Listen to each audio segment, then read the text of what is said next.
Halo, selamat siang teman-teman semua. Di video ini saya akan mempresentasikan mengenai pengertian adat istiadat. Baik, langsung saja ke pengertian adat istiadat. Secara etimologis atau etimologi, dalam hal adat istiadat berasal dari bahasa Arab yang berarti kebiasaan.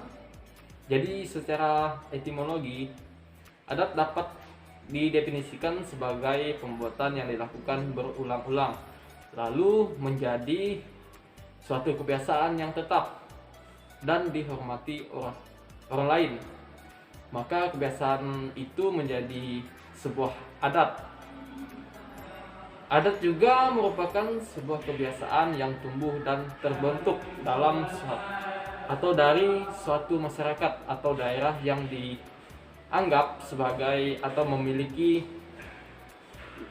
nilai dan dijunjung serta dipatuhi oleh masyarakat pendukungnya sendiri. Adat istiadat juga merupakan kebiasaan sosial yang dimana sejak lama telah ada dalam masyarakat dengan maksud mengatur tata tertib yang ada di dalam masyarakat tersebut. Baik, selanjutnya macam-macam adat istiadat. Yang pertama itu adalah adat yang sebenarnya adat. Terus yang kedua, adat yang diadatkan. Yang ketiga, adat yang beradat. Yang keempat, adat istiadat. Selanjutnya, adat istiadat bisa terbentuk atau tertulis dan tidak tertulis. Yang tertulis, yang dimaksud yang tertulis adalah di antara lain piagam-piagam raja atau surat pengesahan raja kepala adat itu atau kepala suku yang ada di suatu masyarakat atau desa atau wilayah. Terus yang kedua, peraturan persekutuan adat yang tertulis seperti penataan desa, agama desa, atau peraturan subak di pulau. Misalnya itu Pulau Bali ya.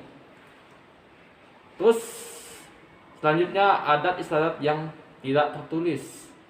Yang maksud yang tidak tertulis adalah dimana upacara ngaben dengan seperti kebudayaan Bali atau secara acara sesajen dalam masyarakat Jawa. Terus yang ketiga, upacara selamatan yang menandai tahapan hidup seseorang dalam, misal contohnya itu ya masyarakat Sunda gitu. Selanjutnya, kriteria adat istiadat. Kriteria yang paling menentukan bagi konsepsi tradisi itu adalah bahwa tradisi diciptakan melalui tindakan dan kelakuan orang-orang, melalui pikiran imajinasi orang-orang yang diteruskan dari suatu generasi ke generasi berikutnya. Berikutnya, contoh adat istiadat Kalimantan. Di sini contoh adat istiadat Kalimantan itu ada 3, yaitu pertama itu Aruh Baharin. Dalam tradisi ini 5 balian sebutan atau yang disebutan untuk tokoh adat itu berlari-lari kecil sambil menyembunyikan gelang yang terbuat dari kuningan. Mereka berlari sambil mengelilingi tempat pemujaan dan membaca mantra. Upacara ini dihadiri oleh warga Dayak dan diselenggarakan sebagai bentuk syukur atas panen yang melimpah. Misalnya di sebuah desa atau contohnya Bengkayang ini kan, pada saat musim panen padi itu pasti akan mengadakan yang namanya acara adatnya itu makan padi baru gitu. Misalnya kebanyakan kan kita yang sini taunya makan padi baru gitu. Itulah contohnya. Terus upacara ini biasanya dilaksanakan selama kalau kita di sini mungkin sekitar 3 hari lah ya. Selanjutnya yang kedua itu maceratasi. Maceratasi ini adalah juga masih dipertahankan oleh masyarakat Kalimantan hingga saat ini. Upacara ini melibatkan prosesi penyembelihan hewan kurban seperti kambing, kerbau, ayam, dan babi, dan masih banyak yang lainnya.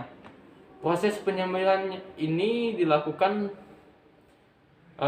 di laut, dan darahnya dibuang ke laut sebagai simbol pemberian darah untuk kehidupan laut, atau seperti buang di air juga. Tapi kita di sini mungkin kebanyakan itu kalau misalnya darah babi pasti untuk dimakan.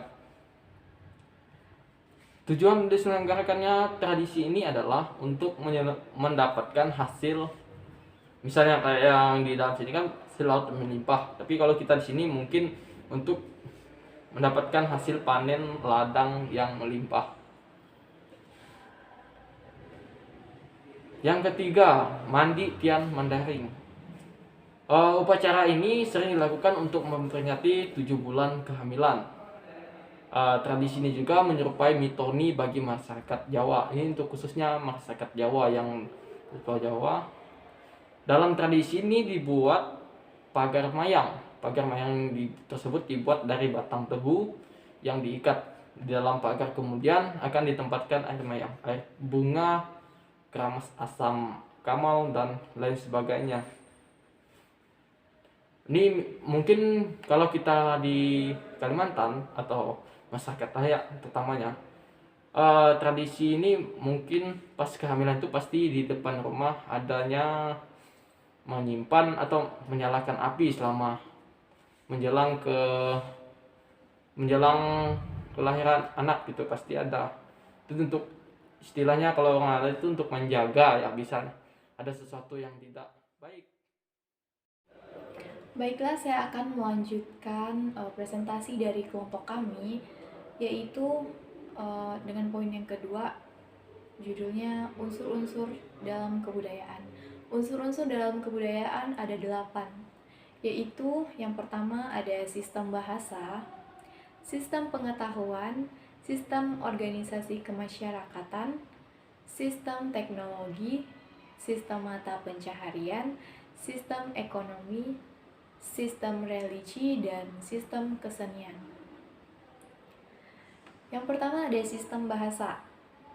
Sistem bahasa yaitu sesuatu yang awal mulanya hanya berasal dari kode.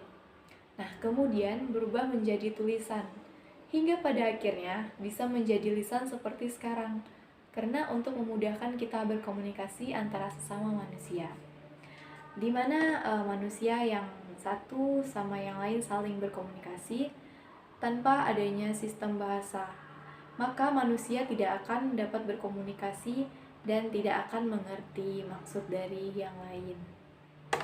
Nah, yang kedua yaitu sistem pengetahuan.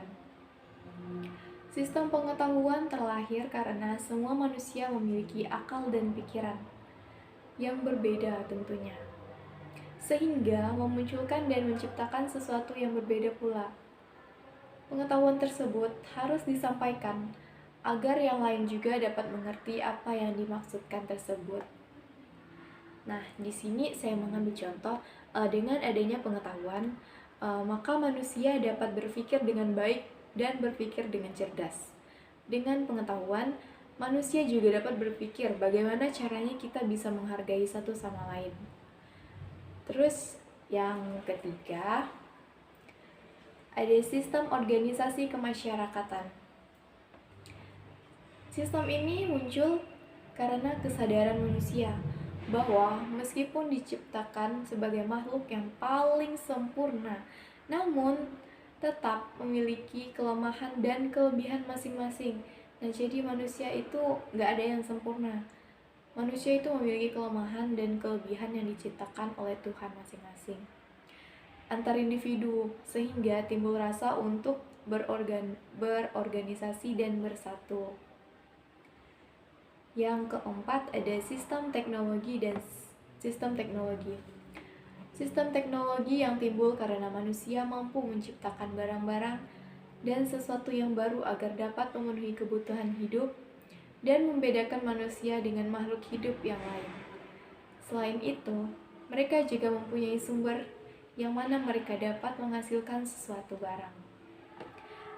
Teknologi membantu manusia untuk semakin berpikir kreatif, di mana mereka menciptakan alat atau barang yang dapat digunakan oleh semua orang, serta alat dan barang yang mereka ciptakan tersebut bermanfaat bagi semua orang. Nah, yang kelima yaitu ada sistem mata pencaharian. Sistem mata pencaharian timbul karena manusia mampu menciptakan barang-barang dan sesuatu yang baru agar dapat memenuhi kebutuhan hidup dan membedakan manusia dengan makhluk hidup yang lainnya.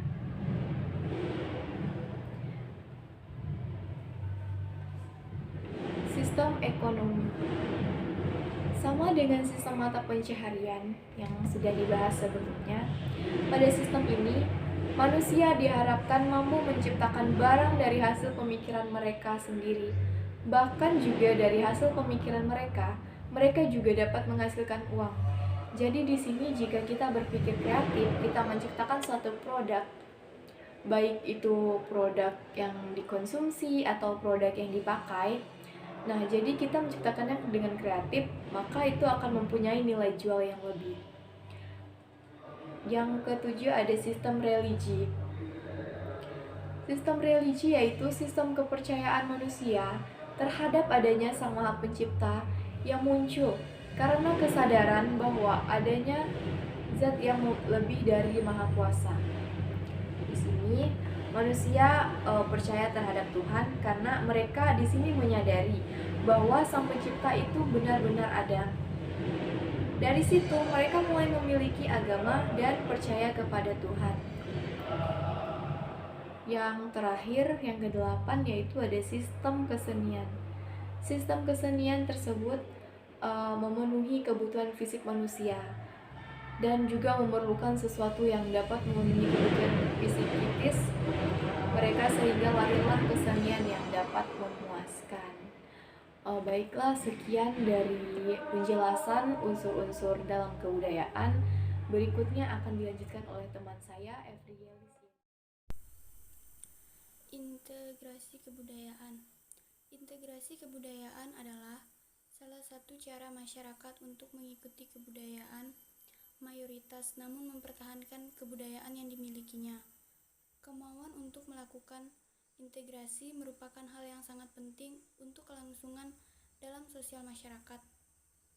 Maksudnya yaitu misalnya ketika kita berada di suatu daerah tempat tinggal kita, kemudian misalnya di situ semuanya itu adalah mayoritas penduduknya itu orang Dayak, namun kita juga tetap mempertahankan kebudayaan kita. Misalnya kita adalah dari suku Madura seperti itu. Dan selanjutnya, tujuan integrasi kebudayaan. Cara untuk menghindari konflik atau mengendalikan konflik atas suatu perubahan yang terjadi. Dalam kehidupan bermasyarakat, menghindari konflik yang dimaksud ialah di mana kita dalam kehidupan bermasyarakat tentunya memiliki beberapa perbedaan, suku, agama, ras, dan dengan adanya integrasi kebudayaan, maka kita bisa menghindari konflik dan menghargai satu sama lain atas perbedaan yang dimilikinya. Dan tujuan dari integrasi kebudayaan ini adalah kita menyatukan perbedaan yang ada agar tidak terjadinya konflik atas perbedaan yang kita miliki, sehingga kita bisa hidup dengan rukun dan damai atas perbedaan yang kita miliki. Manfaat integrasi kebudayaan ada 5. Yang pertama, memberikan kenyamanan dalam kehidupan berbangsa dan bernegara. Yang kedua, memberikan sikap peduli antar sesama meskipun berbeda suku, ras, dan agama. Menjadikan kehidupan masyarakat lebih tentram. Yang ketiga, menjadikan kehidupan masyarakat lebih tentram. Yang keempat, memiliki sifat toleransi dan solidaritas. Yang kelima, melahirkan kebudayaan baru yang berbeda dengan sifat kebudayaan sebelumnya. Yang dimaksud memberikan kenyamanan dalam kehidupan berbangsa dan bernegara adalah kita sebagai warga negara Indonesia tentunya dengan perbedaan yang kita miliki, dan kita bisa menyatukan perbedaan-perbedaan itu. Misalnya kita yang dari suku Dayak, kita bisa mempelajari tarian tradisional dari daerah Bali, dan tentunya itu kita saling berbagi dan bertukar kebudayaan atau bertukar pendapat, dan kita bisa hidup dengan rukun dan damai. Dan tentunya ketika kita berada di suatu negara, tentunya mungkin akan terhindar konflik seperti itu, dan memberikan sikap peduli antar sesama meskipun berbeda ras, suku, dan agama. Ya, misalnya kita memiliki tetangga yang beragama Islam, kemudian dia mengadakan sebuah syukuran seperti misalnya acara sunatan seperti itu, dan kita menghargainya dan kita juga mengikuti acara tersebut, kemudian menjadikan kehidupan masyarakat yang lebih tentram. Ya, tentunya dengan integrasi kebudayaan ini, ya pastinya kita mempelajari kebudayaan, berbagi, saling menghargai satu sama lain. Tentunya kita akan hidup dengan rukun dan damai, tidak ada konflik ketika kita menghargai satu sama lain dan melahirkan kebudayaan yang baru yang berbeda dengan sifat kebudayaan sebelumnya. Misalnya kita mempelajari kebudayaan dari daerah lain seperti itu. Dan kemudian faktor integrasi kebudayaan memiliki faktor pendorong dan penghambat terjadinya integrasi budaya di masyarakat yang dapat berasal dari faktor internal dan eksternal. Faktor pendorong, adanya rasa toleransi dan saling menghormati, meningkatnya rasa solidaritas sosial untuk menghadapi kejadian bersama. Faktor penghambat, lingkungan masyarakat yang sulit menerima suatu perubahan dan kebudayaan yang baru. Faktor pendorong, adanya rasa toleransi dan saling menghormati. Karena kan ketika kita saling menghargai perbedaan, maka dan kita menerima satu sama lain, maka kita dan itu adalah faktor pendorongnya. Kemudian faktor penghambatnya, lingkungan masyarakat yang sulit menerima suatu perubahan kebudayaan yang baru. Ya, mungkin tentunya dalam suatu masyarakat itu ada yang bisa menerima dan ada yang sulit untuk menerima. Jadi itu tentunya yang menjadi faktor penghambatnya. Kemudian contoh integrasi kebudayaan. Pernikahan antar suku. Salah satu cara untuk menggabungkan dua kebudayaan yang berbeda ialah dengan menikahkan antara suku satu dengan yang lain, dan hal ini juga bertujuan untuk mempererat hubungan antar suku. Ya, misalnya kita menikahkan suku Dayak dengan suku Betawi.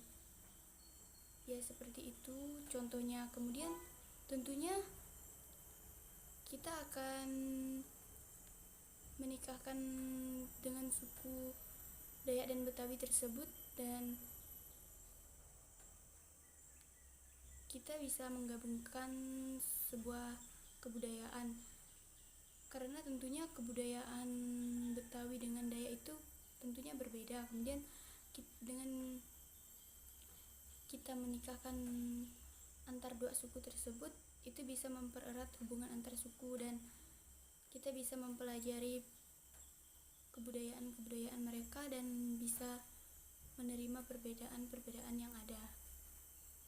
Seperti itu. Dan candi, salah satu simbol agama Hindu-Buddha, ditunjukkan dengan bangunan yang telah dibuat. Bangunan yang dimaksud ialah candi. Pembangunan candi di Indonesia tentu dipengaruhi oleh kebudayaan lokal dan cerita rakyat yang melekat.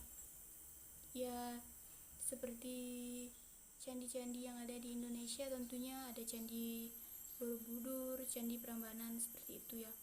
Itu kan sudah ada sejak zaman dahulu seperti itu, dan itu adalah sebuah hal yang tentunya sangat melekat dalam kehidupan masyarakat, dan itu ada cerita rakyatnya, dan tentunya itu sudah ada sejak zaman dahulu kala gitu. Jadi, dan tentunya sampai sekarang juga masih ada, karena itu juga berasal dari kebudayaan daerah setempat, tempat tinggal masyarakat yang ada di tempat tersebut. Sekian.